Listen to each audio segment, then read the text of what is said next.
that's cupcake. Now, wrong bear, Slim, wrong bear. Okay. B4. One, one, two, three, four, five, six, 7, 8, 9, 10, 11, 12. Okay. This district is good.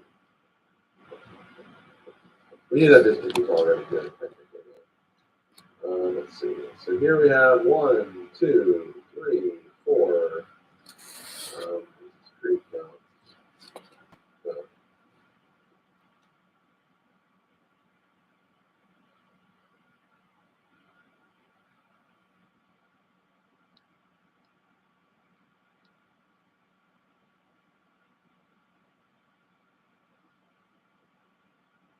Okay, sorry about that, Dumbo. Literally, I'm just glad the stream froze right before Barney had to go to bed. Because I know you gotta go to bed probably like in 20 minutes or so. 11, 12. So this is Animal Crossing, right? This is basically one of the first games that I played growing up on the GameCube. Because in Japan, they had it for the N64. And you play as this cute, like, little... whatever creature... It's a human, right? You know, they look like a kid, but... I don't know. I actually don't know, like, the full lore of Animal Crossing, but... You basically... You know, like, how you work just to, like, make money, just to... build your own house. It's kind of like if you think about Minecraft, but it's much different, right? You know, like how you build like your own society. It's kind of like that for Animal Crossing. So I think that's why I find Minecraft interesting, because I'm always like to build stuff, create new things. Kind of like in Smash Ultimate, for example, that I built those custom stages. You know, that's only for fighting. It's like that because you're building. And I've always find that type of stuff interesting. And you never played it though, but yeah, it's really nice. Honestly, this is the old version. The new version is way better. And isn't there multiple Animal Crossing? Yes, there is. So I want to play 2 of them. This one and then the one for the Wii, which is called City Folk, or named City Folk. And then the one that everyone plays now is the New Horizons that's been out since COVID.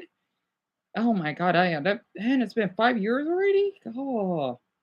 And people are still playing it to this day. So yeah.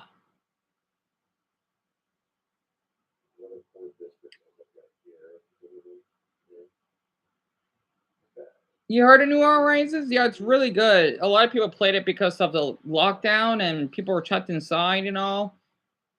Basically, it helps pass the time, and not only that, you know, it helps you be more open and interact with other people online and, you know, expressing yourself. I used to have like Animal Crossing merch. I used to have the socks. I don't know what happened to them, and even the T-shirt. I miss that shirt. Oh, I bought it from GameStop. Yeah, Isabelle. She's supposed to be the mayor, I think. I don't remember though.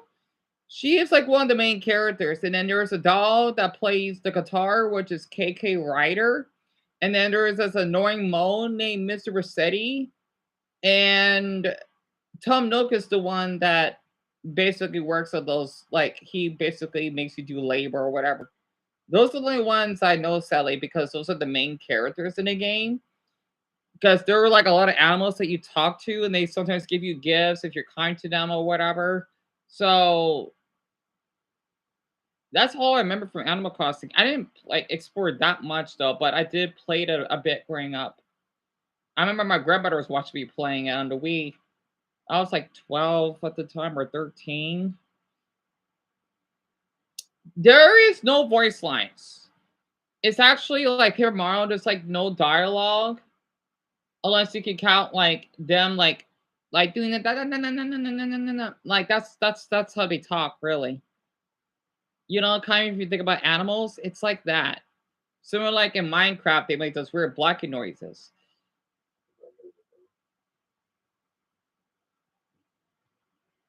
And other levels in the game, there isn't actually.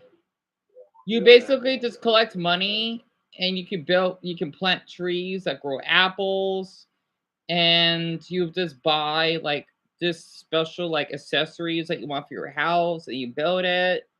And that's pretty much it. The game doesn't end, right? It's like The Sims or Minecraft. It never ends, which is what I like about games like this because you could play it for years and years and years, and you just never get tired of it. Even though there were games that I played like 99 hours and 99 minutes, like I maxed out, but I still play it. Okay. 4, 5. Oh, there's Peaches. 6. Yeah, it's a really good game, Dumbo. Like, it's kind of weird. Like, both of you never played this, and yet both of you actually played Minecraft. That's interesting. This could be another one where I ran over the tree or something. Yeah, it may seem like some people may think it's boring, but like, this is for people that are like into like adventure and building stuff. I'm one of them, so that's why I played it. Or I'm gonna just act so snobby. If you're not a Sagittarius, you may not like it. You know, that's not true though. But yeah, his name is Sin Kirby. I used to watch him when I was much younger. Did he capitalize? He capitalized his name, didn't he? Unless it's been like that. Huh. So yeah, I used to watch him a lot. What's another channel I want to look up? The Evaluator? Yeah. I can't. I love his stuff. I already saw the masturbation one. That was a good video he did. Oh yeah, the Ben Media Iceberg. I could watch that for a bit. Slim Kirby, like slim, like skinny, right? And then Kirby, like the S and K are capitalized. It's like two names, right? In one, if that helps. We descend, things will get more complicated and unsettled. This is the band. Wow, the Evaluator never had an intro like that. What the hell? Oh, that was pretty interesting. These are nothing compared to what's on my computer. Oh my god, don't say that. I know he's joking. This channel just gets better and better. Thanks, Evaluator. Your videos. I know his. I like how that person keeps spamming. The Evaluator should make a video about aromantic, asexual areas. Yep. They always do that. Like, sweetie, they already did that. Lolita isn't as fucked up when you realize it was meant as an eye opener to how biased people are. What? The author predicted people would be disgusted by the child and not the predator. What? What the hell does that mean? And what's quite unfortunate is how later depictions of the source material. What the hell does that mean? What? You know what? Let me show you. Hold on. 20 bands media, 7 levels. We'll start with the less controversial. Wait, what the hell was that? 20 bands media, 7 levels. We'll start with the less controversial and disturbing books, documentaries, and movies. But as we descend, things will get more complicated and unsettling. This is the band's media iceberg. Let's start at the tip of the iceberg. Level 1, the Da Vinci Code, 2006. Imagine being taught by the local priest and your Catholic school that Jesus was a man who never knew the meaning of temptation and went out without getting some good action with women. That's the type of pure Messiah the church paints Jesus to be. But the Da Vinci Code movie got the church all riled up, and it wasn't because Tom Hanks had a bad haircut. The movie, based on Dan Brown's best-selling novel, tells the story of how Jesus rizzed Mary Magdalene up and 20 band. And this kid decided to go. I don't know if he's Canadian, Dumbo. I have no idea. I think he's American. And multiplies, spanning generations, with the cult keeping the identities of these people a secret for hundreds of years. I think I want to eat a Danish. I'll be back. I'm gonna grab a Danish. Like, I think I ate enough of frozen ones. Like, I need a microwave. I gotta eat that cereal though. I'm planning on making a video on that. I probably will later. I did to my mother. I am gonna eat it though. That pie just got like a small slice, nothing big. I'll be back. Huh. I'll get my water on that. It's still ice cold.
Okay. This is like a slim slice with some sugar on it. I should have cut a bigger piece. It's all right. I want to make it last. Where did it? Yeah, that's why you put the fork up in the. Did you put? Yeah, it's right here. Yeah, I forgot what the hell the Da Vinci Code is. Of course, the church and several religious groups got upset because Christ supposedly died as a 30-year-old virgin, but not the type who spent his life living in his mother's basement. According to traditional teachings, Jesus rejected the temptations of the flesh, even if Magdalene was probably the queen bee of ancient Jerusalem. This controversy forced some countries like the Philippines and India to outright ban the movie. They felt it was like a bad rumor. Oh, like movies. I get it. Okay.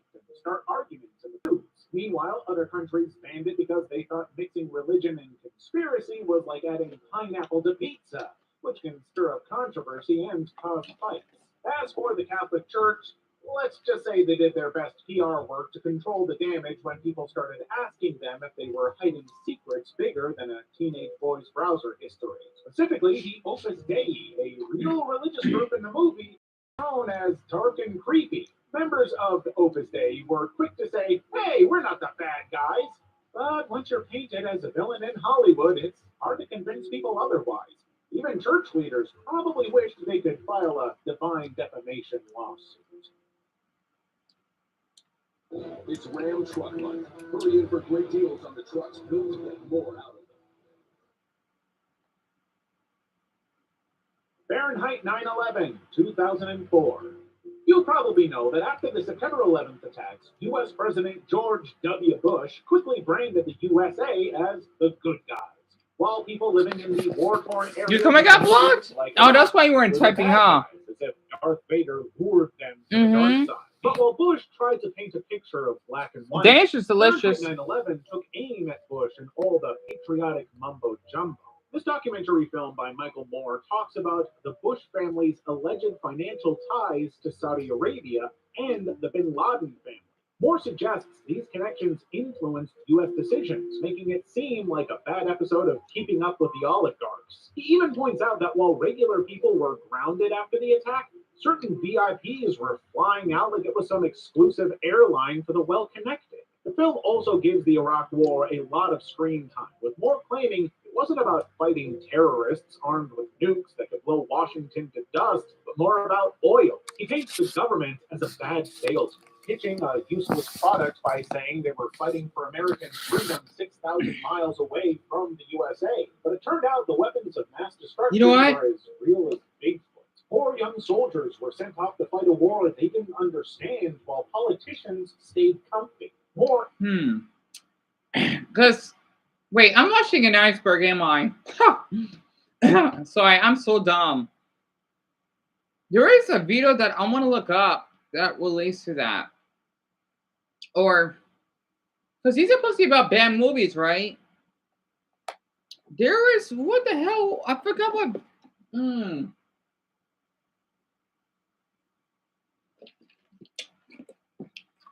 You know what?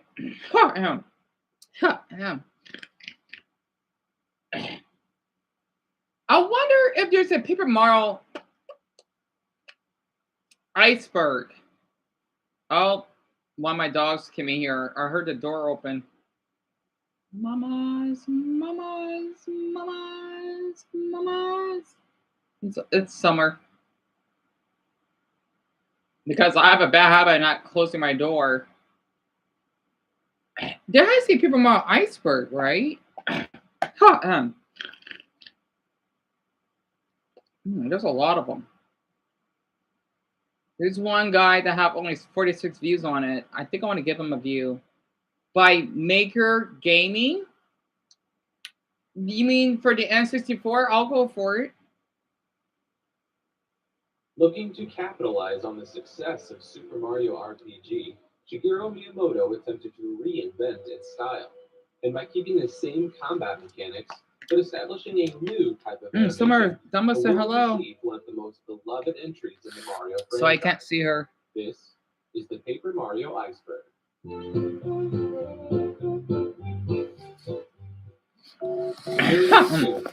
Waiting an additional His 10 name seconds after the jingle that is plays Maker Gaming. Yeah, pretty cliche, but you know what? He deserves a view. I'm surprised. He has good editing. He only got this much. How many subs does he have? Will cause 450. a complete version of the Super Mario Brothers theme song to start playing. 8-bit throwback. In Boo Mansion, if the player goes through the door across the hall from the entrance and jumps in the jar inside of it, Mario will come out of the jar looking like his original 8-bit sprite from Super Mario Brothers. Paper Mario Color Splash League. On September 22nd of 2016, a playable version of the entire game was accidentally made accessible to those who preloaded it 2 weeks before its intended release. Seriously? Nintendo of America quickly took down the preload file within hours of its discovery. Huh. Paper Mario 64 on the DD. Oh, This yeah. game was going to be developed exclusively for the 64 disk drive, an add-on for the Nintendo 64. I never know what's the deal behind that because that's supposed to be like a Japanese console.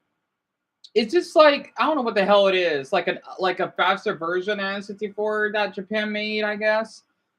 64 DD was delayed several times, and rather than wait for the developers, they decided instead to concentrate on a cartridge version.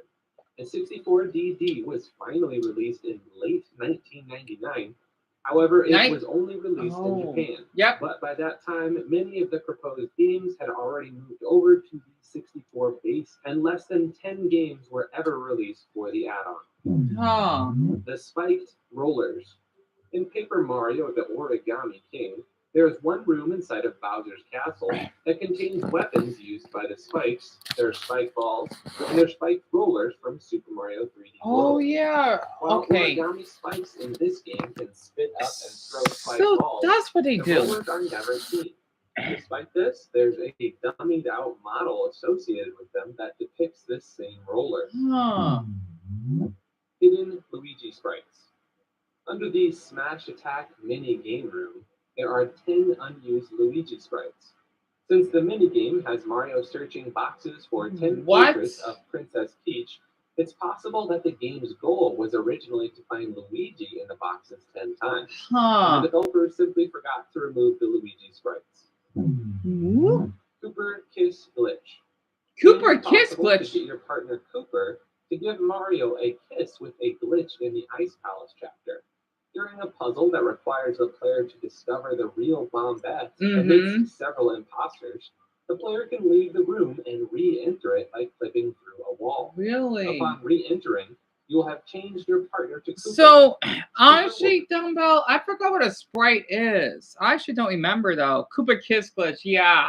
Because the thing is, you remember the characters I told you about in the other live stream of the partners that I told you about? Bombette is supposed to be the female Bob-omb, that's pink, right? Koopa is supposed to be the male Chupa that has the blue shell, right? So it's a glitch, right? I'm sure you know what glitches are. That is not supposed to happen in the game, though, like the ones that I found. You know, I love glitches. I do. Kiss Mario upon solving the puzzle instead of Bombette as intended. Doing this with partners other than Cooper causes the game to crash instead. Really? Unused dinos. An enemy known as Albino Dino appear as statues in the Crystal Palace. However, they are never actually fought. They can still be fought using Game Shark codes, and Goombario actually has tattle dialogue for I them. think she wants to They stay only have here, one so I'll close the attack, door. a charging ram that damages Mario. Early Luigi's Mansion references. Luigi keeps his diary in a secret basement under his and Mario's house. If you manage to read the entries, you can find one entry that reveals Luigi is actually afraid of ghosts. Yeah, Luigi's and another Mansion. one I know says about he that. wants to have the lead role in his own adventure. That's an Easter egg. These diary entries are referencing Luigi's Mansion, which was also in development at the time. In Thousand Year Door, one of the crows in Twilight Town talks about opening a real estate website called And you know Luigi's glitches, Mansion, Dumbo? Yeah. but And his they could be friends cool to warned find, him yeah. against it in case of possible copyright infringement. He also mentions times when we used to play golf and tennis and have parties. These are references to Mario Golf, Mario Tennis, and Mario Party. Seriously? 416-year-long item hunt. I heard about In that a one. dry desert north of Colorado's camp, you can find a yellow brick which, when hit multiple times, will reveal... I know about three Luigi's hidden Mansion, but so the thing is, Dumbbell, Luigi's Mansion was the very first game to be released on the Nintendo GameCube back in 2001, like around November-ish. And this is supposed to be the very first game that Mario isn't actually a playable character, even though he is shown, of course. And Luigi, he's supposed to go to this mansion where he meets all these ghosts, right? And he meets this amazing yet nutty professor that I love, named Egad. And he gives him this Portuguese 2000, which is like a vacuum cleaner just to suck up all these ghosts around the mansion. And he supposed to defeat King Boo, I remember. That's supposed to be the final boss in the game, in order to free Mario that was trapped in a portrait. So you know, like portraits, like in like mansions and museums. Basically, Mario was trapped in there, and Luigi has to rescue him. So it was big, you know, in the GameCube era, because we never knew that Luigi would have been having his own game, because it's always Mario. And of course, Peach has her own. Wario has his own. Yoshi has his own. So it's pretty nice, you know, and DK, etc. And I know, oh, Dumb, I wish you could play those too. I barely played Luigi's Mansion because I was only 6 years old back then, and I guessing ghosts frightened me at that time. And the game was a little too tense for me. I mean, I was old enough because rated E is 6 years old and up. I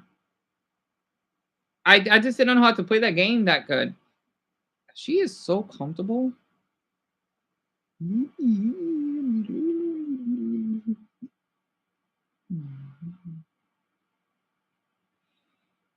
Sorry, I'm just trying to pet Summer here. And Dumbo, it is a really great game. Like, I wouldn't mind playing with you, honestly.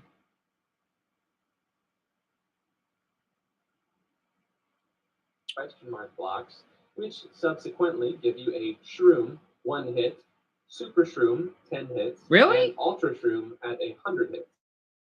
What? It keeps track of how many times you hit it and has a maximum unsigned 4-byte value of 4,294,967,294, which means that hitting it more than that amount would reset Oh, the thank you, blocks Dumbo. and spawn them over the Yeah, I do my best to interact with my pups. Wait, how much?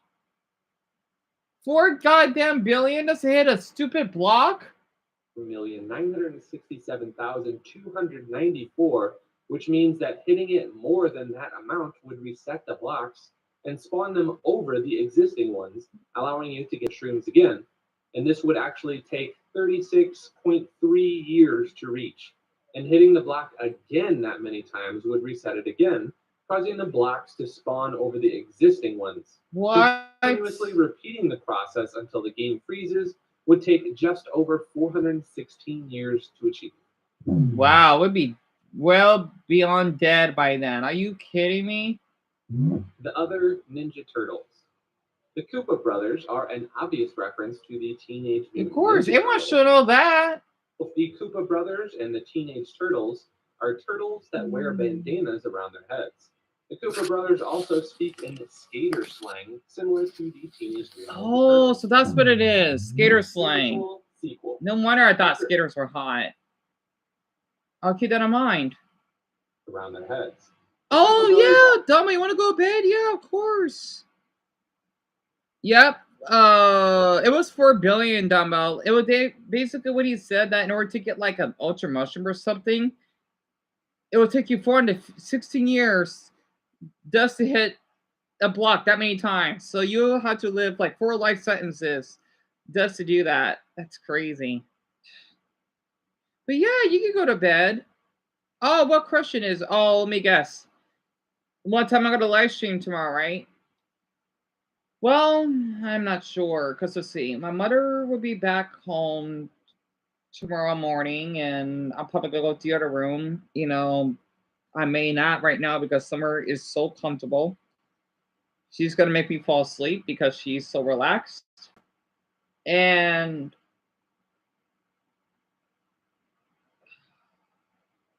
I'm not sure. Because I want to make sure that you get enough rest. So I don't want to live stream too early. Like maybe 4 in the afternoon. Because later on tonight, I already ate, didn't I? I think you did. Just to see, you ate the burrito and then you ate like the Danish thing, yeah. So well, yeah, you only eat like a little piece. Yeah. I'll probably gonna do that pet tier list later on tonight and then add some random images. I know that sounds a little lame, but that's all I can do right now. And then the other ones are well done in order. I'll probably do another one like maybe before summaries or something, and then I'm not sure. I want to I don't want to overdo it. So I'm definitely gonna work on that tonight unless I'm too tired. I know I'm gonna get that uploaded and then the other one. So yeah, like around 4 p.m. Oh, Sean. Right when Dumbo was about to go to bed. I'm surprised you arrived again. Oh, what a coincidence. I'm probably gonna go to bed like a little early because I was up until 5 o'clock. Wait, you went to bed at 4, right? I'm probably gonna go to bed like around midnight. Maybe like 11. Like probably like a half hour. Because I want to get another video done and maybe just rest while my mother's gone at work.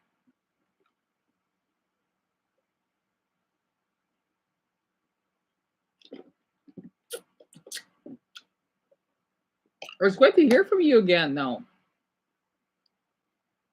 Because I don't want to leave you. I don't want to leave you out. But Dama, go ahead and go to bed. Yeah. Yeah. Okay. Oh, sleep well, Dumbbell. 6 o'clock. Oh yeah, that's right. Because you're 2 hours ahead of me. Everyone is 2 hours ahead of me. It's weird. The only one that's like my same daylight or time zone is Darren. It's weird. Yeah, I'm probably gonna go to bed like in a half hour. It was nice that I stayed up with you that long, Sean, because I did have a little bit of I did have a lot of energy. Of course, Dumbbell, yeah. Of course. Honestly, I'll definitely I'm definitely gonna live stream at 4 because I want you to rest and I don't want to do it too early. I don't know why I live stream early. I forgot why. But yeah, I'll definitely see you tomorrow for sure. Wait, that's right. You can see her belly. I forgot you can see her belly. Or at least the top of her belly. Speak in skater slang, similar to the Teenage Mutant Ninja Turtles. Spiritual sequel. After a falling out with Square, the developers of the Final Fantasy series and then developers of Super Mario RPG 2, Nintendo renamed Paper Mario to Mario RPG 64 and then to Super Mario Adventure. After that, they renamed the game Mario Story before picking the final name of Paper Mario. Interestingly, the name Mario Story stuck in Japan. A true sequel to Super Mario RPG has never been officially produced. Demo shenanigans. 2 miscellaneous files have been found in the code of Thousand Year Door. They say, "Ha, I'm not telling you my secrets at the show. Wait for the final version." These were used as an E3 demo and cannot be found in the multi-game demo disc for the GameCube. The Berserk status. There's an unused badge in the game's code called the Power of Rage. This badge is fully functional and can be worn and packed into Mario's inventory. When Mario wears it, he takes It was on okay, an angry pose Sean. during battles I and didn't do becomes much. stronger, and you can't control his actions, similar to the Berserk status in many RPGs. Wherefore art thou, Admiral Bomber? I was just having a lot of veto ideas. That's all. You inspect the steering wheel of the Princess Peach cruise ship while Bobby the Bomb Bomb is next to Mario. He will remark What about how he you? once dreamed of being a captain or an admiral. This is a reference to Admiral Bobbery, Mario's partner from Super Mario The Thousand Year Door. Mario and the Beanstalk parody. In the 6th chapter, Mario has to help the flowers in Flower Fields in order to get a magical bean, fertile soil, and miracle water. He then uses these 3 items to grow a giant beanstalk that takes him to Cloudy Climb, high above the Flower Fields, where the chapter boss resides. Instant game overs. In Super Paper Mario, there are occasions where choosing the wrong choice Sorry, mamas. will result in an instant game over. These are found near the end of the game. Dimencio will ask you to join his side to take down Count Black. If you say yes 4 times, he will enslave the characters and you will get a game over. There's also one near the beginning of the game. Merlin tells you to take the pure heart and save all worlds from destruction. If you say no 3 times, you will also get a game over. Double Sun Dilemma. When in Dry Desert, take a close look at the background during a battle. Oh, I see The sun it. is crossing it slowly, but before it goes down on the right, another one is already rising to the left, Huh. meaning 2 suns can be seen in the sky simultaneously. That's cool. I've been doing okay. It was a boring day. I don't blame you. In Shiver City, Mario needs to find Herringway for part of a quest. I do miss going outside sometimes. I really do, to be honest. Sorry for not taking lunch. I'm trying to like make summer feel calm. Chapter 7. Entering his house reveals a seemingly empty room, but if he goes onto the house and falls down the chimney, he enters Herringway's secret home area where he can be spoken to. Players' foresight. Sorry, I was hoping not To putting meet much weight Mustafa on in you. Dry Outpost, you have to buy a dried shroom and dusty hammer in the shop. You're supposed to learn this by giving a lemon to Sheik. Yeah, Buy the another items feeling. beforehand. Yeah. The shopkeeper lampshades how lucky you are to have stumbled into the correct solution. She's so Mustafa comfortable. will raise an eyebrow at your mysterious knowledge. Calming down Yoshi's parents. In Chapter 5, the 5 Yoshi kids go missing, leading to mass panic within the village. Each time you rescue one child, you can go back to the village and discover that their parent, which has the same color, has calmed down and now has a unique dialogue with you. Mario cannot lose. During the fight against King Koopa at the finale, when you use Twink and Peach, we can find out that it's purely scripted, so you can not only not lose, you can't even select options that aren't related to winning. The only thing that keeps it from being a cutscene is that you need to do the inputs yourself.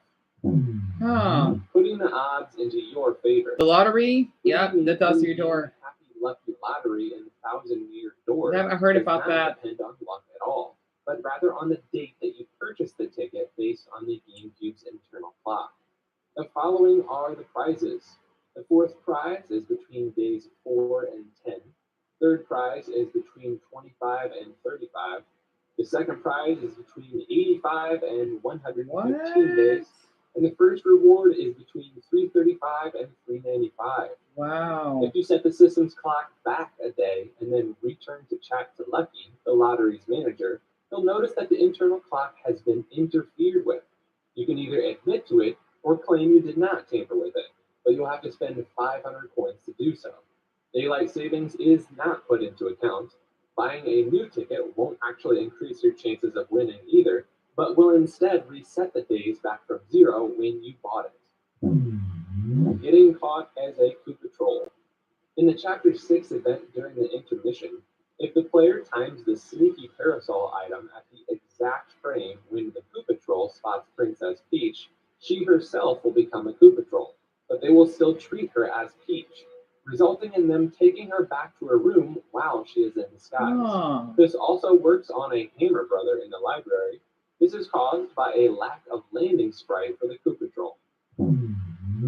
Toadception. A toad in the level Petal Meadows will discuss his top video games. He'll begin by discussing Fire Emblem for the Game Boy Advance, and later on he'll discuss Paper Mario for the N64. Finally, he'll reveal how he's now playing Paper Mario: The Thousand-Year Door despite being in the game itself, and that the game's ending is worth playing through. Super Paper Mario Origins. This game was originally going to be released exclusively for the GameCube before being moved to the Wii. The evidence exists in this game's data, as there is a folder which contains GameCube rendered models of characters like Mario and Princess Peach. The Wii textures are about 50% larger. Additionally, there's an unused enemy in the game data named The storm Fly melted Guy, away, which is Sean. a Glad to hear flying that. guy using a propeller. It's unknown where this would have been. Yeah, used in because the game. where Brian lived, because he missed her though, because she was here earlier. It was snowing where she was, like I think yesterday. So it's crazy that you've been getting snow on the East Coast.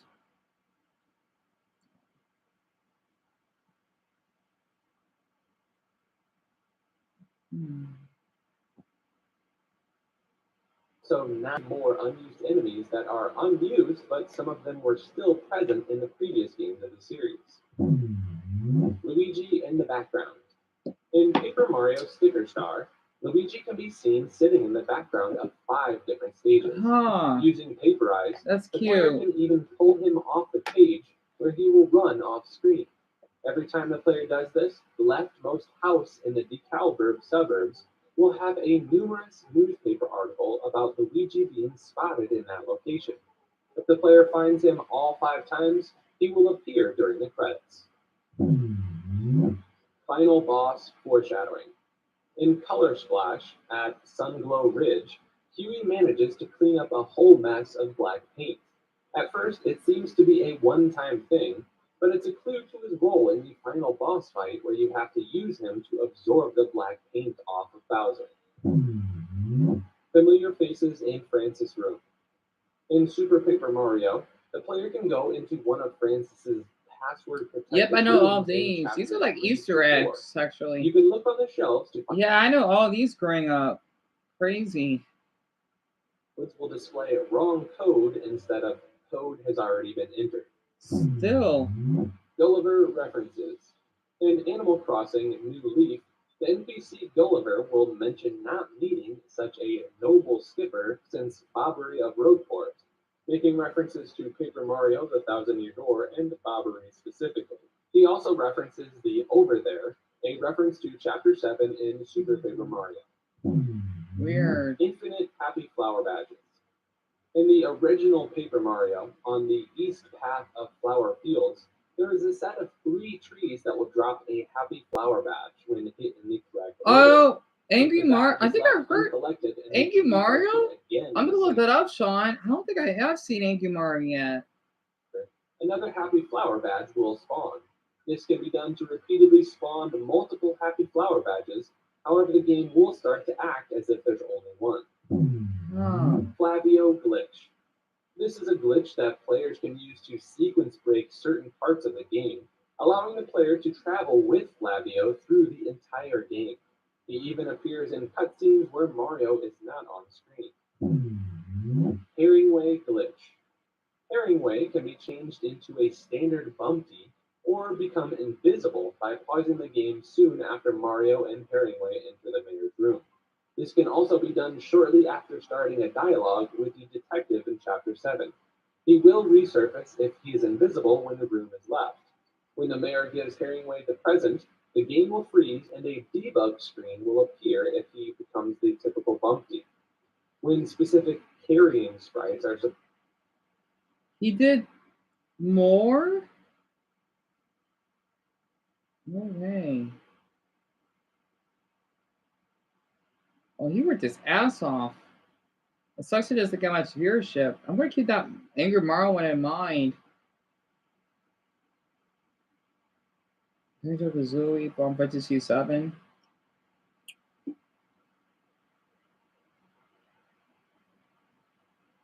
Oh, that's a cool thumbnail.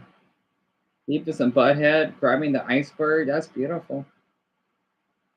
That is a gorgeous. Wow, that is a cool thumbnail. Why does he only get that many views though? Only 300? He does a good job based on what he uploaded.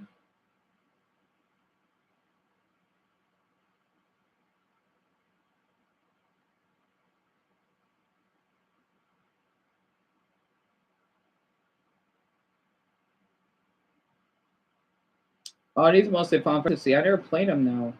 Oh, never mind. Okay, okay. Oh, it'd be nice if he has like Pokemon XD or something on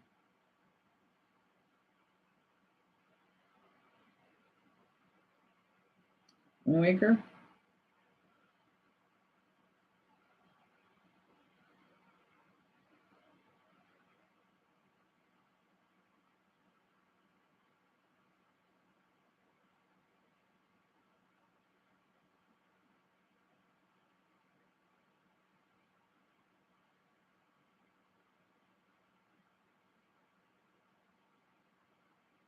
Hmm.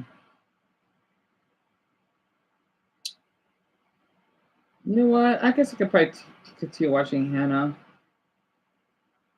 Yet again. Yeah, I want to watch her.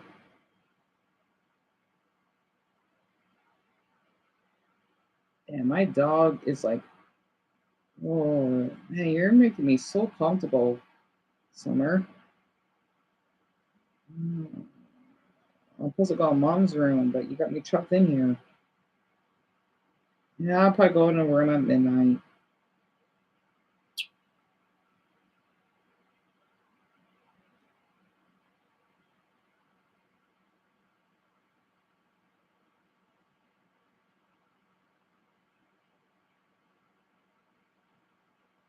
I also want like the 40-minute mark.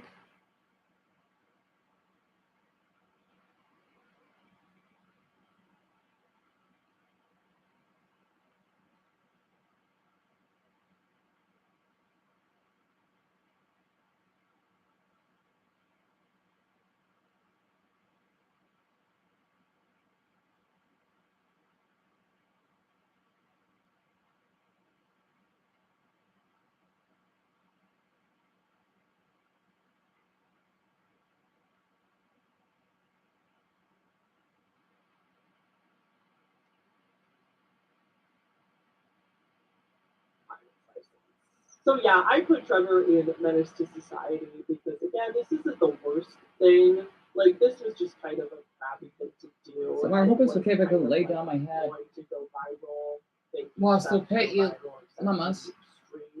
But in the end, he didn't hurt anybody. He could have hurt somebody. He'd be lower on this list if he had, but thankfully he did not. Mizzy is next. Oh, Again, Mizzy. Oh, gosh. It might not be ringing a bell, but once you see oh, it, he is so evil.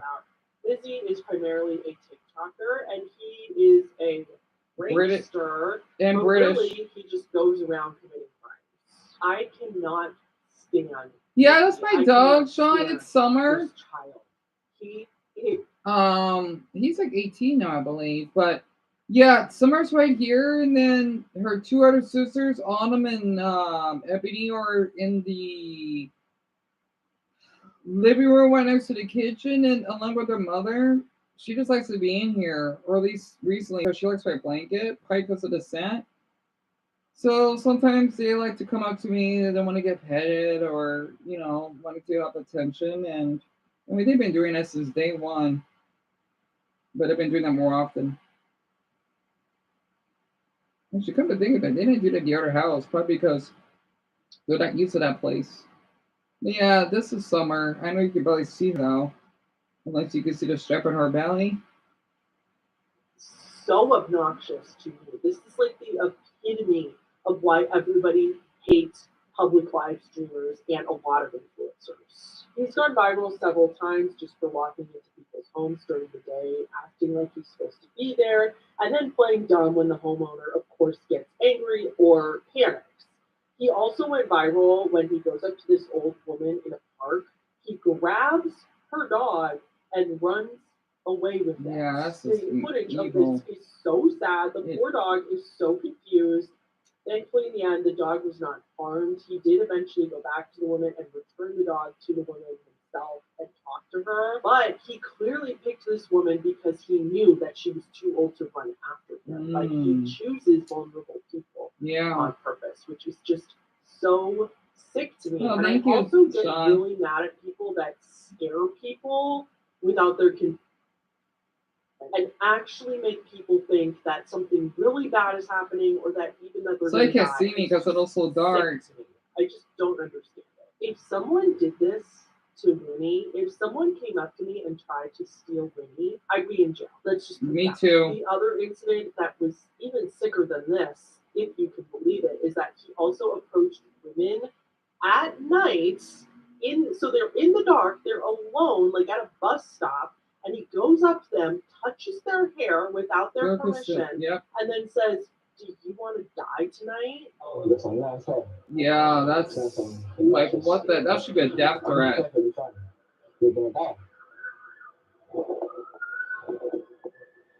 That's a death threat.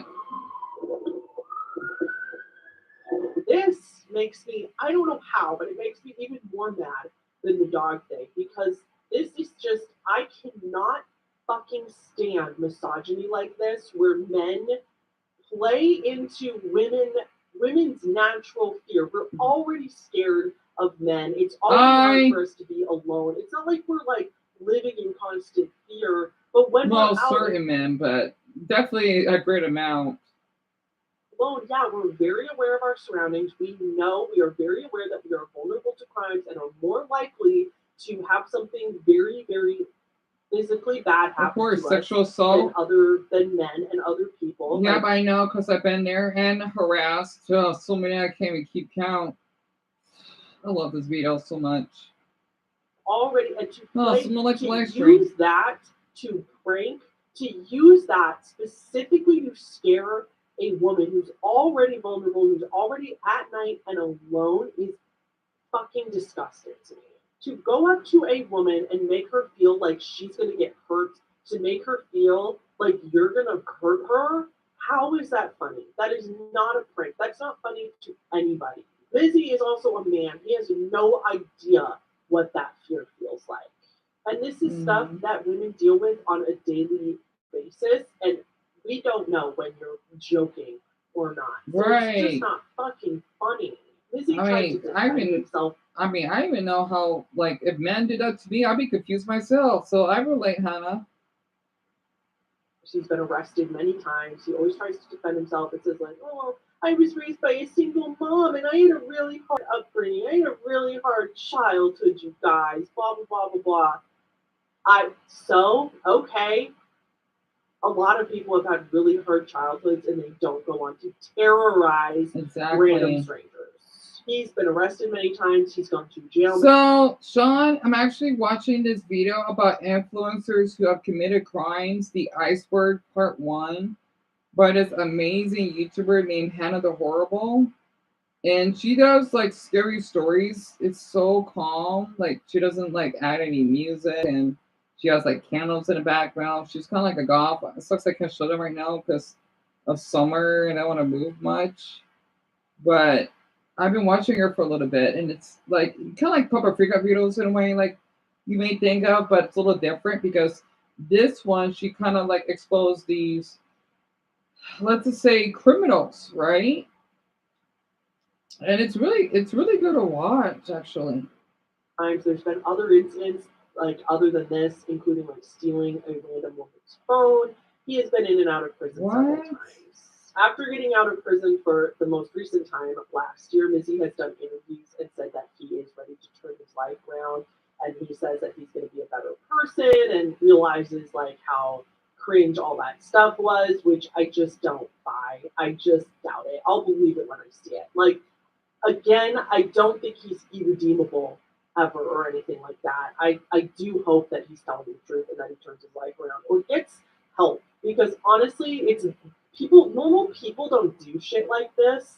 You need therapy. You need help. You need somebody to work through this shit. Or if you had such a hard upbringing and you think that's why you do shit like this, then you need therapy to work through that and figure this out. Because terrorizing people, taking it out on other people is not it, sir. I realize that he's young, but he's still an adult. He's still accountable for his actions. He's still responsible for everything he's done. So I do really genuinely hope that he means it and that he actually sees what the harm is that he did. Okay, Troll Station is next. This is another prank channel on YouTube. They have 1.4 million subscribers. That's a lot. It's another channel with very, very obnoxious pranks that they often put under the disguise of like social experiments. Their major crime was back in Oh, them. Yep, they're British. I forgot.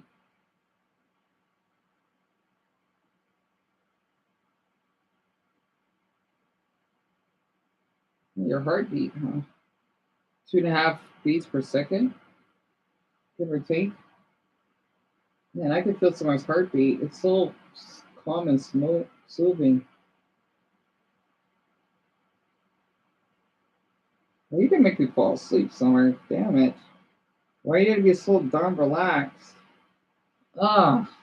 When 4 members of the YouTube channel staged a robbery prank at the National Portrait Gallery, as well as staging a kidnapping at the Tate Britain, which is another art gallery. They were all dressed up as robbers and carried fake paintings. They set off the alarm. It caused everybody to panic and a lot of people to run away in fear. It was just a mess. They all served several months in jail. That's it. Ross Creations is next. Ross Creations also has 1.4 million subscribers on YouTube. However, their other channel, Vlog Creations, has like over 5.5 million subscribers. Ross Creations has been arrested over 6 times. Oh my goodness. He's impersonated police officers. What? He has stolen stop signs. Oh my. And as recently as 2024, he was charged and was found guilty of trespassing. Wow. Again, all of these related to filming pranks for YouTube. You serious? It's all these fucking prank channels. Like, when do they realize that nobody likes you? We all hate you. You are such a menace. We all cannot stand you. You're cringe. You're embarrassing.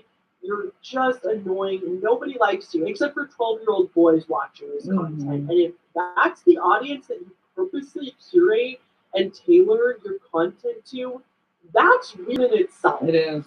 Okay, so staying on the influencer prankster sphere, let's talk about Johnny Somali. Oh boy. Johnny Somali is a live streamer, but he was actually kicked off of Twitch, like permanently banned on Twitch, I believe, and he has since moved over to Kick, but I believe he was either banned on Kick, at least temporarily as well. He gets banned all the time. He is very famous for his pranks, specifically done overseas. So he travels and then terrorizes the people of that country as an American tourist instead, which that's just lovely.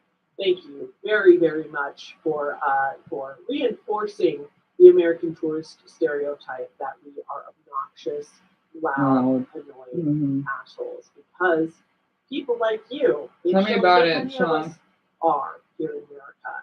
Anyway, so Johnny Somali would also go to very conservative countries such as Japan and South Korea, where the culture there is much more conservative in terms of being more quiet and to yourself and not being an idiot like this out in public is just not as common.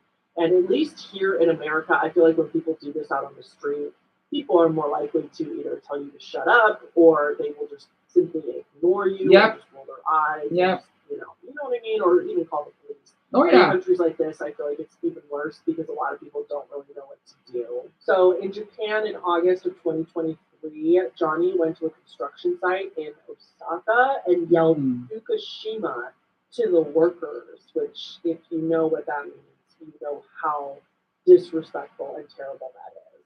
He was arrested for trespassing. This charge was later dropped, though. Then in September, he and his friend went into a restaurant in Japan and played loud music and noises from their phones, and they were arrested and charged with conspiracy of obstruction of business, basically disturbing the peace charges in layman's terms. He had to pay a fine that was equivalent to $1,400 in that scenario. In April of 2024, he went to the Western Wall in Jerusalem and put photos of Harvey Weinstein, Aidan Ross, and Jeffrey Epstein on the wall, at the Western Wall in Jerusalem, and said that Weinstein was one of his top, and I'm quoting here, these are not my words, he said that Weinstein was, quote, one of his top Jews. He was arrested and banned for... He's just like one of these dumb pranksters that got banned off the platform, and he's black, if that helps. And he's deeply hated globally, Sean. Then later that year in September, he went to South Korea, where he would go around and play North Korean music very loudly on the streets or in public spaces. What? Or he would play Kim Jong-un speeches loudly again, just to try to offend people and disturb the peace again. In October of 2024, though, it got even worse when he goes up to the Statue of Peace and he started kissing it and Tell me about lap it. dances. He just makes blacks look like creeps. We all hate him. For the spies, really. In 2024, though, it got even worse when he goes up to the Statue of Peace and he started kissing it and giving it lap dances. Yeah, that's If you sick. don't know, the Statue of Peace in South Korea is a little memorial to commemorate the women that were forced into sex slavery during World War II for the Japanese soldiers. They are also often referred to as comfort women. This little charade got him completely banned from YouTube, even though he tried to defend it by being like, "Oh, I'm so sorry, I didn't know. I didn't know that statue was so important. I didn't know the significance of the statue. I'm just a baby. I don't know what I'm doing." He has pulled other similar stunts in South Korea as well, and has gotten in so much legal trouble that he, as far as I understand, he's on a travel ban there. So they're holding him in South Korea until he is tried for all of his crimes there. He's not allowed to leave the country until he is held responsible for what he's done, which his trial keeps getting postponed. So it's postponed until March of 2025 is what I could find on the most recent information on there.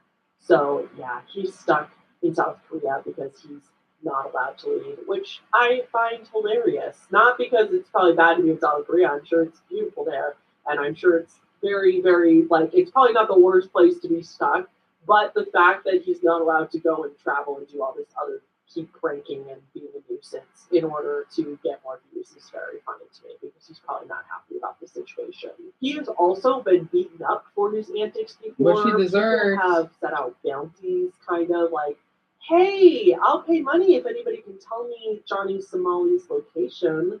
You know what that implies, that kind of thing. Random people, when he's live streaming in public places, random people will recognize him, and he has been assaulted before. Like, some people just straight up hate him for being such a nuisance. He is not a loved or respected man whatsoever by almost anybody. And while, of course, I would never condone violence or assaulting somebody, I also just have to say, play stupid games, win stupid prizes. Sniper Wolf, Thank you.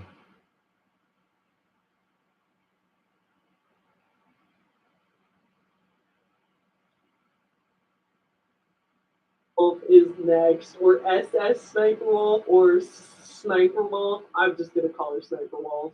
Most of us are up to speed on this one, right? We're gonna talk about it anyway. Sniper Wolf is primarily a YouTuber, but she does have a following pretty much everywhere. Millions of followers on most platforms. She's most known for her quote-unquote reaction videos, but she has been called out specifically by another creator named Jax Films. He really called her out in July of 2023, but he started this parody channel of hers called JoJo Jax Films in 2022. Jax Films has basically been calling Sniper Wolf out for the past few years for just how lazy her videos are, how she's making millions and millions of dollars. Like every video of hers gets over 1 million views, again, probably mostly from children. And I can't explain to you guys how much money this woman is probably making. She makes so much money. She could retire, I am confident. 1 million views on YouTube is thousands and thousands of dollars in revenue just for one video. And that doesn't count her other social media platforms. She makes gobs of money, which the reason that that is significant is because she makes gobs of money basically off of something called rebooting, where she pretends like she's doing fair use or transformative content, but she's really not at all. So she just reacts to videos with minimal commentary. She just reacts to the best TikToks and goes, oh, wow, or just like commentates on what is happening in the video. This dude bought a watermelon and tried to put it in his motorcycle storage. Yeah, this ain't gonna fit. So, you know what we're gonna do? We're gonna sit on this watermelon and take the top off. I mean, you couldn't hold the watermelon. I feel like there's a better way to do this. Just if you don't know, for fair use, in order to use somebody else's content, it has to be transformative. Fair use has to have a reason. So I think an example would be like my TikTok videos. I can't make those videos without showing you guys the content I am reacting to and then adding commentary to, right? So I show you guys the video, we watch together, and then I do commentary on why I think it's fake or specifics about the video on why I think that this was set up or how they possibly did it. It's necessary to show you the other person's content in that video because otherwise you wouldn't know what I was talking about without it. And then I transform the content for social commentary. Lots of creators do that without fair use. 99% of creators would be out of a job, right? So fair use is very important. But there's people like Sniper Wolf that take advantage of that system and take advantage of the fact that the vast majority of people are not going to copyright strike you if they're little creators on TikTok, or they're not going to, you know, they don't have the money to sue you, and they know that you could sue them right back because you are, you know, because Sniper Wolf's a multimillionaire. So anyway, so Jax Films has been calling her out for not only not crediting verbally, not crediting in the description, and then often cutting out the person's username on TikTok in many of her videos, and then also. Sorry, Sean, I'm so sorry. Like, Summer's just making me so relaxed. Oh my gosh, she is making me relaxed. I'm so sorry. Yeah, you hate the ads, I know. I mean, they don't bother me though. Like when it comes to like YouTubers like her, like, oh, it's nice. You know, her videos are, I guess because it's like this hearing when I talk, it's so calm. It's like using the videos to show people, like she knows that people just sit down and watch the compilation of the TikToks with her. Trying to say hello. She's not adding She's anything stretching to her it. arm. So basically just lazy content and stealing content and making a ton of money off of other people's content. That's the accusation. And I mean, it's not alleged because there's hundreds of videos of her doing this exact thing. So this is arguably a crime. The thing is, this is the first time any of my pups literally like to sleep in my room. They usually be in my mother's room, so this is nice. I don't know why. Maybe because I like to just stretch up my feet and, you know, oh.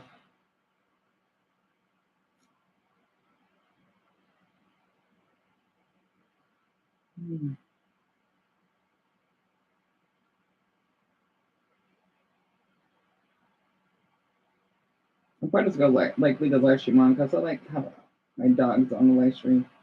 It's theft of content, but that's not why she's on this iceberg, because there's a lot of React channels that do something similar to what she does, or we see on TikTok all the time, people reposting ghost videos all the time and claiming them as their own or not crediting the original creator and stuff, and then making a huge following, if not also making money off it. We see it all the time. This iceberg, that could be a whole iceberg on its own, honestly. The reason she's on this is because Sniper Wolf got really mad at Jack's Films calling her out. And then she accused, like, she tried to deflect and tried to accuse him of just being sexist.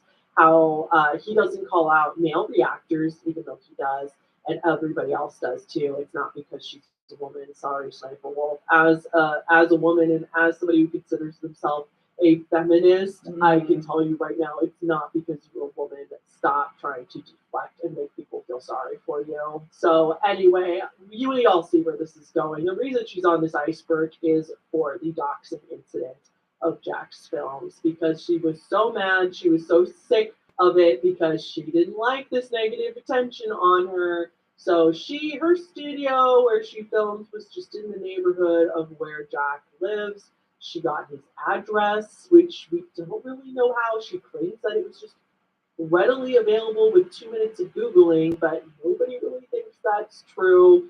She got his address. She posts a picture of Jack's house and the caption that says, "Let's talk like adults." So that's a threat. I don't see how that could be construed in any other way. I'm sorry, somebody takes a picture of your house, posts it publicly to tell people that even though I didn't give you my address, I know where you live and I'm here, and let's talk like adults. That's threatening. If a man did this to a woman, we would 1000% consider that a threat. Even though it was quickly taken down, it was too late. And then pretty soon after that, she writes on her Instagram stories, "This creep has been harassing me for months," and then plays victim, saying I threatened him when I just wanted to talk to him. I have no ill intentions. It's so sad when people have to constantly create drama to pay their bills.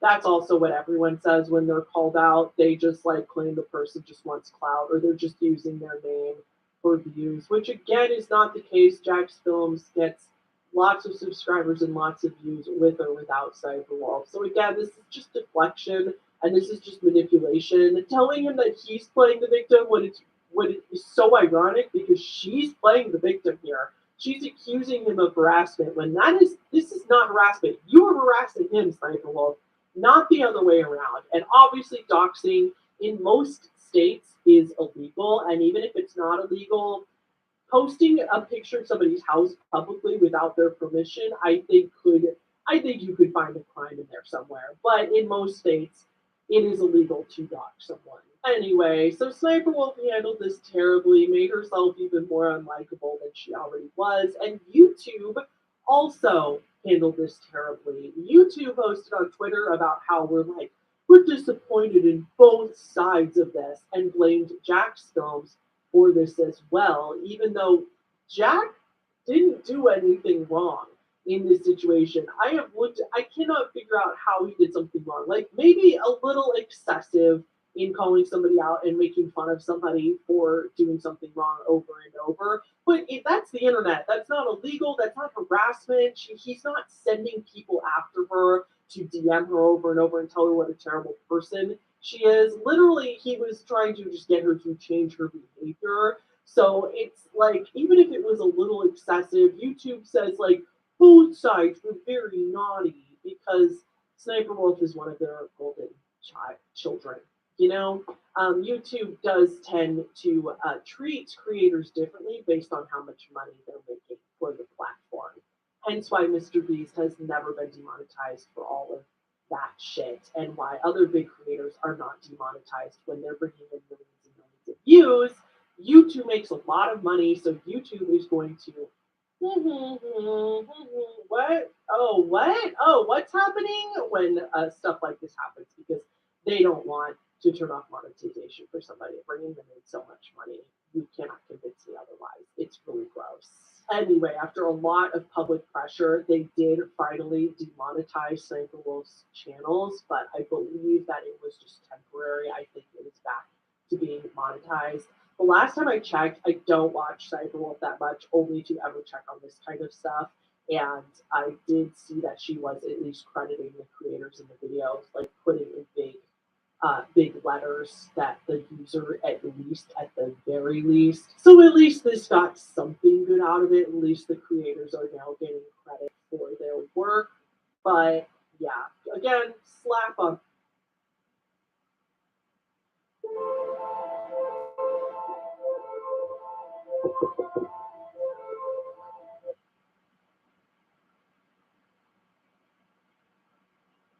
And slap on the wrist. All right, next on this tier is Nick Fuentes. This one is also very new. This one's only happened in the last couple of months. Nick Fuentes is not really a YouTuber or TikToker. He's a live streamer. He's active on X. Nick Fuentes is a very extreme right winger, and not just like a I like Trump or I honestly am so ignorant. I think Trump is going to solve all of our problems kind of thing. He is a Holocaust denier. He's a misogynist. He's homophobic. He's racist. He's an anti-Semite. He's a Christian. I put that in quotes because that's not what Christianity is about. Nationalist. Did I say white supremacist already? I think I did. He's a white supremacist too. And yeah, it's always projection though, isn't it? As we see time and time and time again. It's always projection. Oh yeah, he's also an incel. Like he like really resonates with the incel community, which I don't know why you would admit that. That's embarrassing.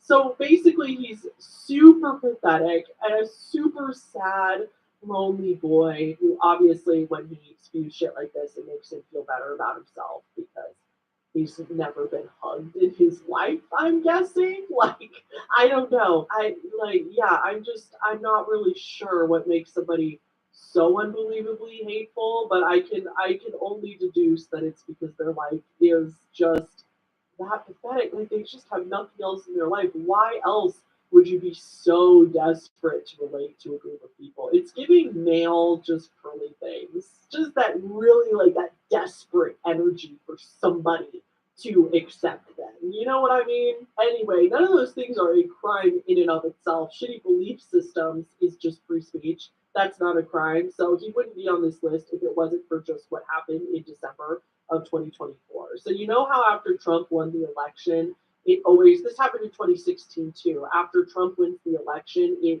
makes all the misogynists and the white supremacists very comfy. They become very comfortable with spewing their violent rhetoric and their terrible things about not wanting other groups of people to exist. And on Twitter, one of his tweets went pretty viral because he did that tweet where he's to try just to incite anger.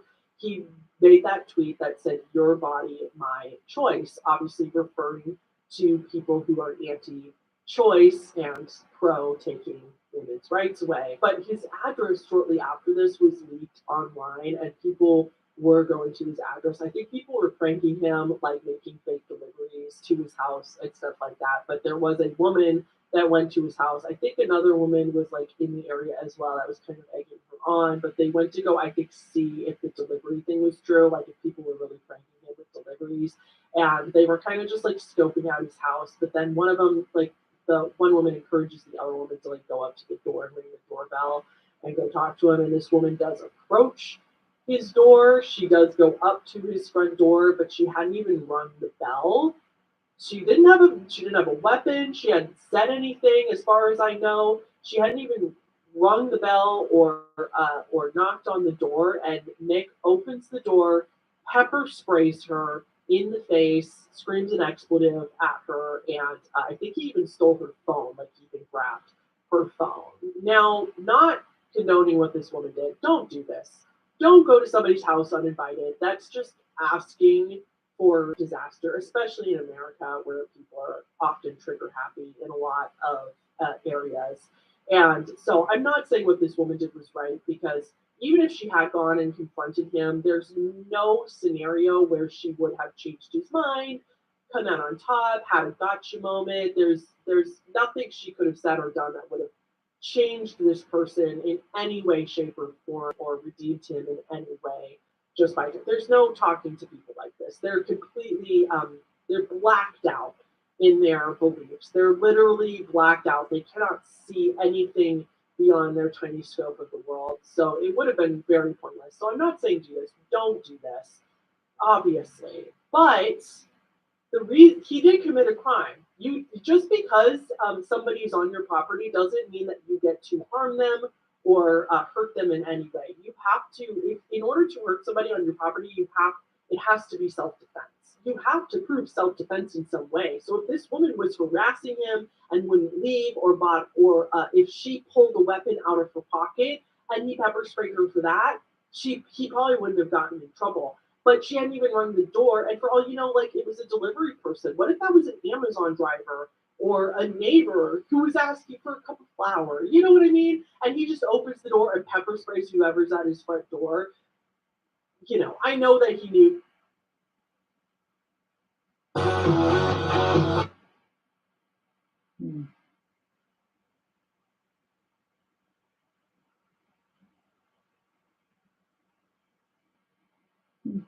Thank you, Sean. My cat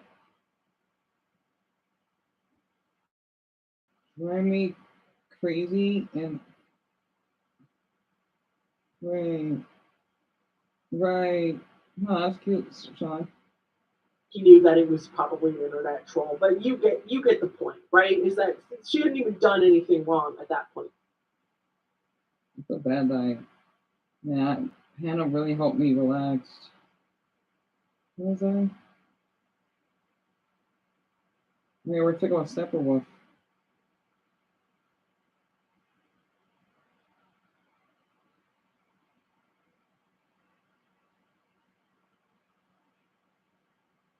In any way, you have to, in order to hurt somebody on your property, it has to be self-defense.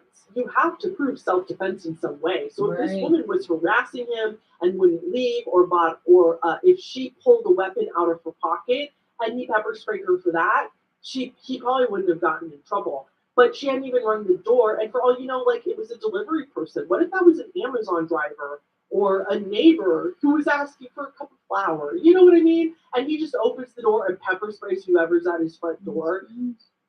You know, I know that he knew that it was probably an internet troll, but you get the point, right? Is that she hadn't even done anything wrong at that point. So you can't just assault somebody for no reason just because they're on your property. That's not how it works. Hi, editing Hannah here, interjected with a quick update. So a couple things. First of all these reports were saying that she never knocked on Nick's door or rang his doorbell or anything like that he just opened the door and just pepper sprayed her for no reason. That doesn't seem to be completely accurate, because if you watch the police video of them interviewing them both of them said in their interviews talking to police that she did knock on the door. You passed out like you dropped. Really, Sean? Really? You don't drink? That's funny. Really? Is that what it looks like when someone drinks? Like when someone's drunk? Really? I didn't do that. Good to know. That's funny. I didn't do that.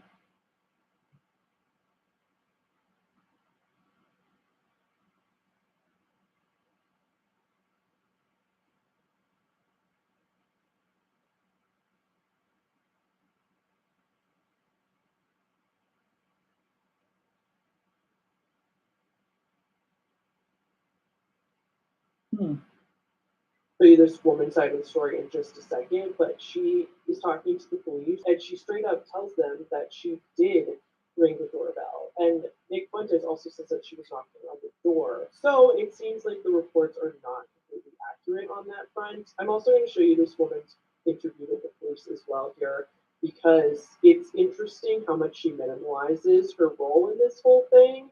She definitely was trying to make it seem like she did absolutely nothing wrong here. And while Nick was definitely more in the wrong, and he definitely committed the crime here, and I also understand where this woman's anger came from.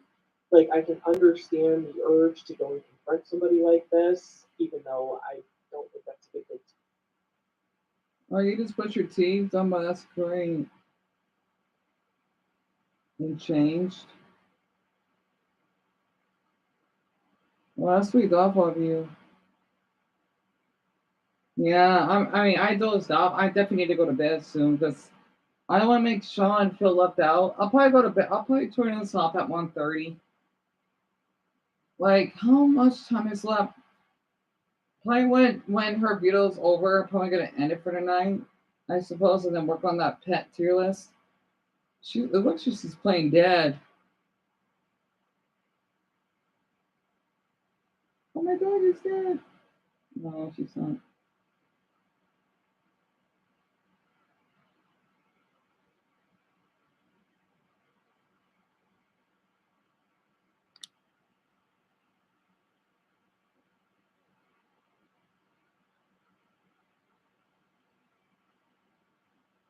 It is interesting that. You're a case of the drinkers, Sean? I see nothing wrong with that. Here, because I live in Berlin.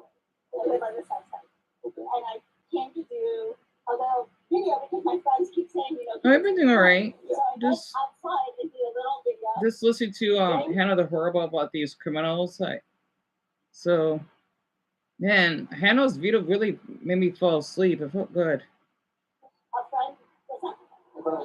Yeah, on the sidewalk. Yeah. Because I wanted to show people that there was no, Man, that's a nice neighborhood. Is this how people live, like, in the East Coast? God, the houses are so much different. God, we don't have houses like that here. Our house is just way different. Wow. Why do houses look so damn small? Pardon my language. Our houses are much bigger than that. And they're single-story houses. Weird. And man, I didn't know people in the East live. Man, your houses are so close together. I don't know where this is at though. Oh, I think this is in New York. I think. To him of like dog food and stuff, and I was showing there are no boxes of that there. Okay. And so a woman driving by said, "Ring his doorbell and say hello." So there are no signs on there saying anything about no solicitors. Okay. So I rang the doorbell. Immediately opened the door, sprayed me with pepper spray, and pushed me down the steps. Oh, this is in Chicago? Really? Cool then. And it got in your eyes? Yes. On all of my face. Okay. So yeah, as you saw in that clip, not only did she confirm that she did ring his doorbell, but she also admits to filming his house and stuff. And then allegedly, according to rumors online, I can't confirm this 100%, but allegedly she was going through his mail too before all this happened, which is just objectively creepy. As much as I don't like Nick Fuentes, I don't think anybody can argue that that's an okay thing to do, no matter who it is. That is so creepy. If you looked out your window and somebody was going through your mailbox, that's creepy. That is weird behavior. And she conveniently left that out of the equation. She conveniently leaves out all this other stuff that out of the equation to the police. So I just think that this woman was definitely in wrong as well, and just kind of dumb for like going there in the first place. I don't know what she was thinking. I personally believe, my personal opinion is that she wanted to get a rise out of Nick so she could get a viral social media video, or she wanted to get him to come out of his house and start to yell at her so she could get some sort of reaction for a good viral video, and instead she got assaulted.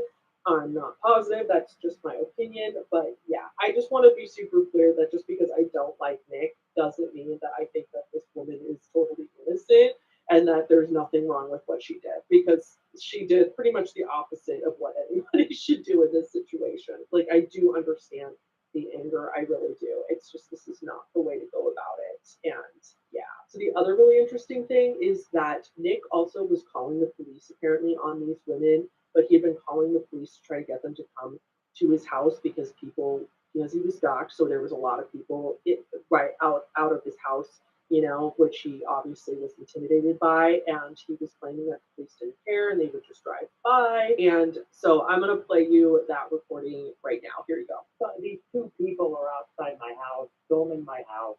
I called the police earlier. They drove by, they saw it going on, they drove right past. They're marching around on my sidewalk. They came up to the door. I pushed her down the steps because she's banging on my door, filming my house. People are saying they're going to come and film me. So somebody's come out here. Okay, I'll have them on the way. What's your name? It's Nick Fuentes. Okay. And then is it a male and a female, or two males? Two females. Two females? Are they black, white, or Hispanic? They're Both are. Do you know what they're wearing? no, I didn't get the one. Okay, all right, I'll have them on the way, okay? Interesting. Everybody. Okay, so notice in this call, he says that he pushed this woman down the stairs. He admits to that on the phone call. Wow. Even though if I have someone that trespass, I would never push them down the stairs.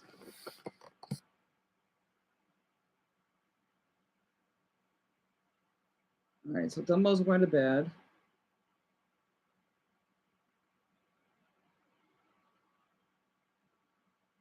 Yeah, let's talk. That's cute. I must have misread that. I think I dozed off when you typed that in, Sean.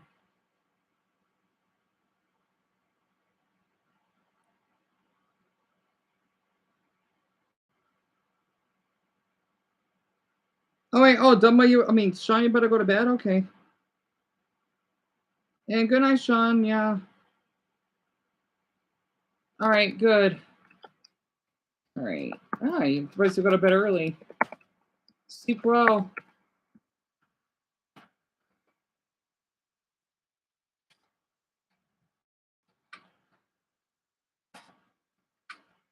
It's like somewhere.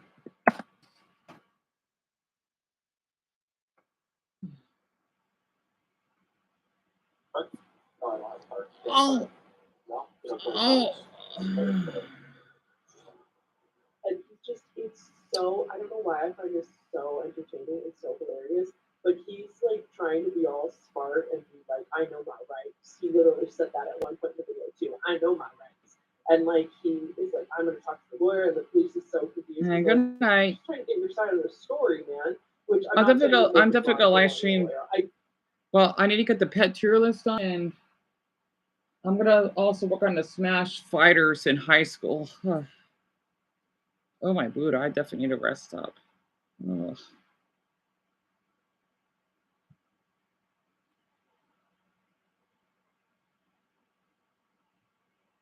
I wonder where the other two viewers are. Or you other viewer. Yeah, I'll just wait until both of you go to sleep. And then I'll end the stream. And thank you, Sean. To not wanting to admit to committing a crime on the scene of that crime, like in all the adrenaline, like don't just start admitting to stuff. Like I do understand. I'm not saying it was wrong of him to get a lawyer, but it's just the fact that he told the dispatcher, he admitted to the dispatcher that he committed a crime, but then refused to say it to the police with their body cam footage on.